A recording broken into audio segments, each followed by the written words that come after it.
Retaliation होना निश्चित है और मोदी जी के राज्य में रिटेलिएशन होगा और पाकिस्तान को उसकी औकात गिनाई जाएगी। पाकिस्तान खून के आंसू रोएगा, पाकिस्तान तड़पेगा, बिलकेगा। कि एक दफा फिर आपको भारत में और पाकिस्तान में टेंशन बढ़ती हुई नजर आएगी। मोदी जी इसका जवाब जरूर देंगे, भारतीय सेना इसका जवाब जरूर देगी। इंडिया के साथ line of control cease fire किया था, उस सीज फायर के फौरन बाद मोदी ने पाकिस्तान का दौरा करना था। अभी पाकिस्तान के पास आपके टेररिस्ट कैंप खाली हो रहे हैं, फॉरवर्ड रडार एक्टिवेट किए गए हैं, सेना को सतर्क कराया गया है, रावलपिंडी में मीटिंग हो रही है। अब उन्हें पाकिस्तान को ये नहीं पता हमला कहाँ से आएगा, कैसा आएगा और मोदी जी अब की बार क्या करने वाले हैं। रॉ का हमला होने वाला है और ये तैयारियां उनकी मौजूद हैं। टैंक चलने के काबिल नहीं है, तो आप कह रहे हैं की मूवमेंट के लिए मेरे पास डीजल नहीं है, ठीक है जी। इस तरह की बातें की 25 सहाफियों को सामने बिठा के आप उनको कह रहे हैं कि पाकिस्तान आर्मी लड़ने के काबिल। इसका मतलब आप दुनिया को बता रहे हैं। दुनिया में हर चीज में हम सबसे नीचे इस वक्त हैं, पासपोर्ट से लेकर और मईशत तक। दिवालिया जो मुल्क हो रहा है, उस मुल्क में क्या हम ये कहें कि हाँ हम जंग लड़ने के लिए तैयार हैं, हमारे पास सब कुछ है, नो प्रॉब्लम। और राष्ट्रीय राइफल्स को छेड़ने का मतलब है 100% मौत। फिर भी राष्ट्रीय राइफल्स को छेड़ा गया। तो देखिए अब मौत का तांडव से पता था कि इंडिया जो है वो कब्जा करने वाला है, और इन्होंने 2 दिन पहले मुझे बुलाया एक मीटिंग में और कहा कि जी ये होने वाला है, तो ऐसे कर लेते हैं, तो ऐसे। तो मैंने कहा अच्छा तो फिर आप हमला कर दें। वो जगह भी हम मुकर्रर करें कि वो बंदूक और गोली भी हमारी होगी, और अभी बंदूक होगी, गोली होगी, मिसाइल होगा, रॉकेट होगा, समुद्र से आएगा, जमीन से आएगा, आसमान से आएगा। वो कश्मीर पे मैं सिर्फ दुआ कर सकता हूँ, इसलिए कि जनरल कमर जावेद बाजवा जो है उसने कश्मीर पे जो सौदा किया उसकी अभी तक डिटेल जो है वो कौम के सामने नहीं आई। मैंने क्या लफ्ज इस्तेमाल किया है? सौदा। ये जो उन्होंने इंडिया के साथ line of control cease fire किया था, उस सीज फायर के फौरन बाद मोदी ने पाकिस्तान का दौरा करना था।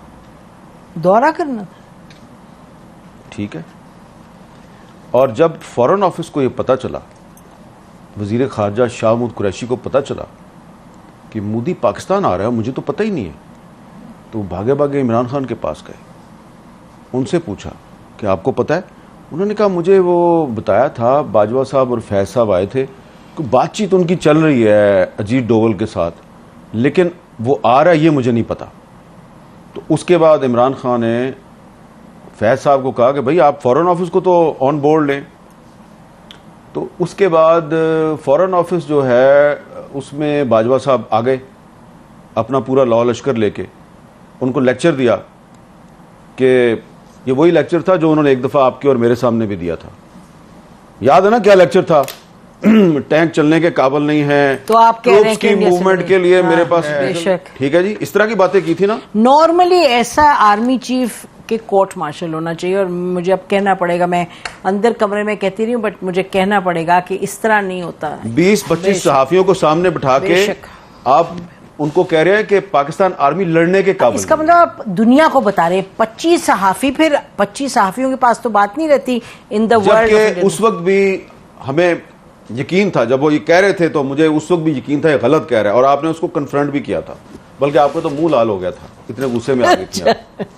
ठीक है, ये GHQ वाली बात है, मुझे याद है NDU वाली बात नहीं कर रहा, नहीं एडिटोरियम की बात, एडिटोरियम जहां पे वो कोर कमांडर्स कॉन्फ्रेंस होती है, वहां बैठ के आर्मी चीफ एक कहानी सुना रहा है कि जी फौज इंडिया से लड़ने के काबिल नहीं, लिहाजा हम सुलह कर। अच्छा, अब उसमें जो हमारा फॉरेन ऑफिस था उसको इन्होंने वही लेक्चर दिया जो उन्होंने आपको और मुझे दिया था। तो फॉरेन ऑफिस ने इनको कन्फ्रंट किया। शाह महमूद कुरैशी साहब जो हैं उन्होंने कमाल ये किया कि उन्होंने सिर्फ अपने फॉरेन सेक्रेटरी को नहीं बैठाया हुआ, उसने 5-6 एक्स फॉरेन सेक्रेटरी को बैठा लिया, और उन सब ने कहा कि ये एक इंडिया का ट्रैप है, और आप जो बातें कर रहे हैं ये हमारा जो एक पाकिस्तान का एक जो रवायती मौक़िफ़ है ये उसके खिलाफ है, और ये हमारे नेशनल इंटरेस्ट से भी आपकी बात मैच नहीं करती। बेशक बाजवा साहब बहुत गुस्से में आ गए, और उन्होंने कहा कि मोदी ने अप्रैल में दौरा करना पाकिस्तान का। अप्रैल कौन सी? 2020। यस, ठीक है जी। और ये हजम कर चुके हैं वो कश्मीर, और फिर भी जी 5 अगस्त 2019 हो चुका है, ठीक है।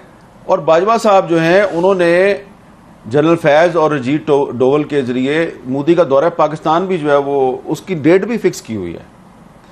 तो इसलिए फिर इमरान खान साहब जो हैं उनके साथ उनके बहुत से मामलात पे इख्तलाफात थे, तो इस मामले पे भी उनका ख्याल था कि यार ये तो बड़ी ज्यादती की है मेरे साथ, मैंने तो नोबेल पीस प्राइज लेना था कश्मीर का मसला हल करके, जनरल बाजवा ने जी, और उसके बाद एक और एक्सटेंशन भी लेनी थी।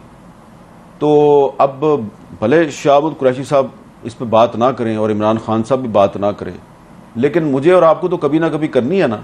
मैंने वैसे इस पे आपकी, वैसे मैं अपने व्यूअर्स को भी बता दूं कि मैंने शाहबुद कुरैशी साहब से ये बातें सारी पूछी, उन्होंने कंफर्म भी की, लेकिन उन्होंने कहा जब तक चेयरमैन जो है वो मुझे इजाज़त नहीं देगा तो मैं उस पर नहीं बोल सकता ना, क्योंकि ये स्टेट सीक्रेट के जुमरे में आता है। लेकिन हमें तो बोलना है, ये हमें तो अब आप इसमें ये देखें कि इमरान खान जो है वो कहता है बाजवा का कोर्ट मार्शल करें, बाजवा ने मेरी हुकूमत के खिलाफ साजिश की, मेरी हुकूमत गिरा दी, मेरे साथ ये कर दिया, मेरे साथ वो कर दिया। भाई जो उसने कश्मीर के साथ किया उस पर आप क्यों नहीं बोलते? नहीं, मैं आपको बताऊं, हमें जो पब्लिक स्टेटमेंट कोई आर्मी चीफ ऐसी दे दे, it is a public statement कि मैं हमारे जहाज नहीं चलते और टैंक नहीं चलते, ये तो बिल्कुल कहीं भी एक्सेप्टेबल नहीं हो सकता। और ये देखे, ये बात कर रहा था वो जब फरवरी 2019 में पाकिस्तान एयरफोर्स ने इंडियन एयरफोर्स के अटैक कैसे को नाकाम बनाया। बेशक, ठीक है, बेशक, ठीक है, और किस तरह जो है वो उनका वो पायलट भी पकड़ लिया, और रोजाना हमारी फौज के जवान जो हैं वो बॉर्डर पे और टेररिस्टों के खिलाफ लड़ते हुए अपनी बिल्कुल शहादत भी दे रहे हैं, कुर्बानियां दे रहे हैं। बेशक। और आर्मी चीफ कह रहा है मेरे टैंक नहीं चलते, तो आपकी कॉम्पिटेंस भी, आपकी करेज, तो भाई अगर आप दिन रात, अगर आप सारा दिन टीवी देखते रहेंगे कि हामिद मीर ने क्या कह दिया और नसीम जरा ने क्या कह दिया, कितनी है आप लोगों की वीलॉग देखते रहेंगे, वीलॉग देखते रहेंगे कि फलाने अपने वीलॉग में, और आप सिर्फ ये जासूसी करेंगे कि उसकी तनख्वाह कितनी है और मेरी तनख्वाह कितनी है। आपको याद है ना एक 100 दफा उन्होंने एक और मीटिंग में उन्होंने तनख्वाहों का मसला छेड़ दिया, हर मीटिंग में कि तुम्हारी तनख्वाह इतनी है, मेरी इतनी है। और भाई आप आर्मी चीफ हैं, इतने बड़े आर्मी हाउस में रहते हैं, इतना आपका प्रोटोकॉल है, जहाज है आपके पास, और आपने एंकरों के साथ मुकाबला लगाया हुआ है। तो वो जनाब बाजवा साहब ने जो किया ना कश्मीर के साथ, तो उसके बाद से जो कश्मीरी है वो अभी तक संभल नहीं पाए।